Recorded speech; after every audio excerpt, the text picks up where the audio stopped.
कुनै छोरा मान्छे आफ्नो बुढा कमाउने छ भने जमाउने काम भनेको छोरी मान्छेको जमाइदिनु पर्छ।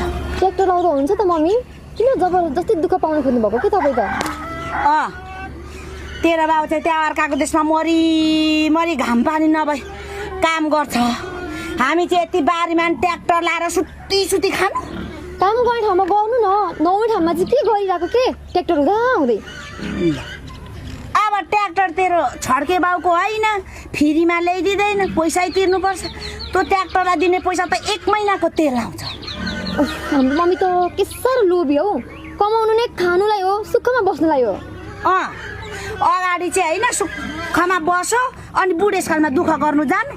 अचम्म लाग्दो भन, तेरो बाउले त्यहाँ मरी काम गर्छ, पैसा पठाउँछ, उसको चोखो पैसा राखो भने म यता आठो पाँचो गरेर घर खर्च चलायो भने आउँदाखेरि कति खुसी हुन्छ तेरो बाउ।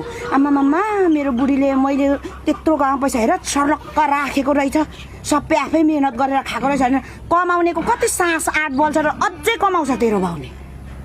सबै नखाम जोगाम, खर्च गर्ने ठाउँमा मात्रै पो गरौँ भनेको त।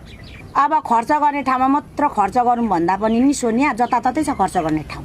कता कता गर्नु, कता कता पुर्याउनु। हेर छोरी, त पनि छोरी मान्छे होस्, अर्काको घर जानु नै पर्छ, बुझिराख। कमाउनेले 1 करोड किन नकमाओस्, घरमा जमाउनेले जमाइदिएन भने एकछिन लाग्दैन त कमाइ 1 करोडपति रोडपट्टि हुनु, एकछिन लाग्दैन।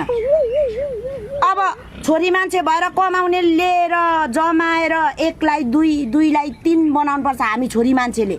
त्यसै त हामी छोरी मान्छेलाई घरको लक्ष्मी किन भनिएको, त्यही भएर हामी जमाइदिन्छौँ। छोरा मान्छेले कमाइदिएको जमाएर 1 लाई 2